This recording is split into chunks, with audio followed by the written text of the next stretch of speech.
Hello and welcome back to another episode of Nick Tiffany's Movie Reviews, coming at you online and in print format at nicktiffany.com, in audio form wherever you get your podcasts, and even in video on YouTube. Today we are back with another Netflix release. This time, this is a movie I've been long waiting for, one that's been touted as anything from an awards favorite to return to form for this director. And the movie we're talking about is The Killer, directed by David Fincher, starring Michael Fassbender. So I was having a conversation with some film friends of mine recently because this film releases on Netflix this week. I happened to catch it early in theaters, kind of, for their limited theatrical run that they're doing. I'm glad I saw this in the movie theater, but it David Fincher has an interesting relationship with Netflix. He directed a TV series for him called Mindhunters for a couple seasons, all about the study of serial killers and kind of the development of this study of the mind and all these different things that the FBI, really intriguing stuff, right in his wheelhouse of dark and gritty and gruesome and realistic, though, as to what kind of happens in these horrible instances. And after not getting picked up for a third season, it's kind of like, oh, that's a real bummer because I'm sure costs outweighed whatever. Maybe they didn't have the viewership, they've said, but it was one of the better things that was on Netflix for sure. So, cut to now, Netflix reteamed and they said, hey, originally this movie was going to be shopped to someone else, but Fincher took it to Netflix as a sign of good faith. I'm sure they were like, hey, let's work again. And so, mind you, The Killer is not written by David Fincher. It's based off of a French graphic novel, which I wasn't aware of until afterwards. The screenplay is written by Andrew Kevin Walker. And this is one of those instances where I think, especially for Fincher, a lot of the film is dictated, unfortunately, by the writing. And so you've got films like Fight Club, Gone Girl, The Social Network, all written by immaculate writers in their own regards, but scripts that are so dense and layered with just intriguing and well-written characters. And then you've got some of his other films. And I would say that, The Girl with the Dragon Tattoo is kind of somewhere in the middle. I think, it's a tough book to do. I had already kind of liked the original films that they'd made, the foreign versions, and then, him trying his go at it. It was good. It was enjoyable. But The Killer, I don't know. This feels, for me personally, it was a huge letdown I don't think I was going in with the highest of expectations given it's a Netflix release. Hadn't heard anything about the source material. And after watching the trailer, it was like, okay, this could be interesting. All the tentpole David Fincherisms are there. Some of the camera work in really dark and intense moments are great. His use of sound, specifically in one scene towards the end and certain fights, is just really, really engrossing. It is just like, and it's why I think it played well. I'm glad I watched it in the theater because I really did get to experience, all of this craziness as it was happening. I think their sound system's probably better than mine is at home.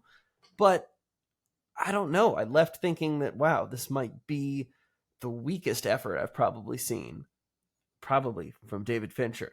And that goes all the way back to Alien 3, which was kind of a weird one, too, where just starting out, more of a studio directed movie. And obviously they needed a guy to direct it as well. But I don't know. I thought it was fine. This was a really play by the numbers spy thriller.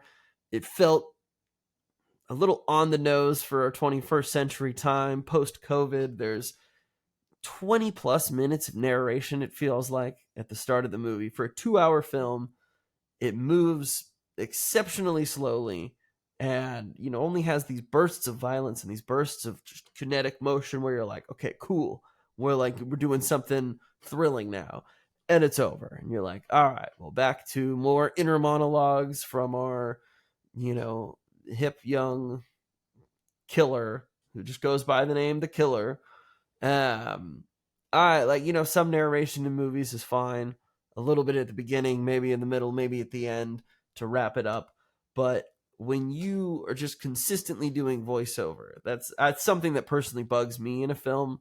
because you're just telling me everything this guy's thinking rather than maybe giving us an opportunity to read it through his body language, through everything he's setting up or doing. And so a lot of the film, the progression of it was just kind of like, all right, well, inner monologue here, even though this is happening on screen, this is what I'm thinking calmly and coolly.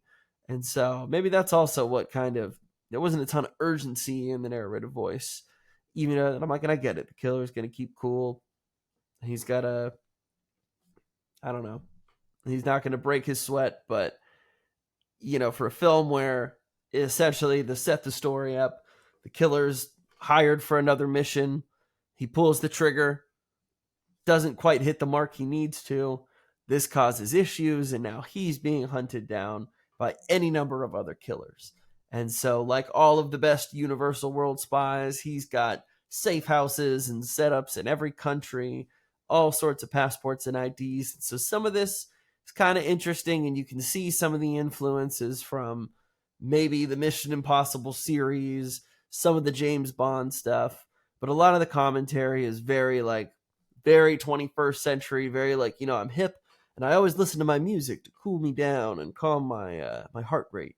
I do all these things, and we're going to talk about Uber and Postmates, because yes, this exposes some holes in security systems, but I don't know. I felt like sometimes it was trying too hard to be a little too modern or reach whatever audience it's hoping to reach. I don't know. Michael Fassbender was good. There's a few pretty brutal moments where I thought, awesome, love to see this side of you. But by and large, it was just kind of slow moving and overly explained to the audience to the point where it was like, I'm dying for a moment where we're just going to get some crazy awesome kill or some fight or just some real good espionage.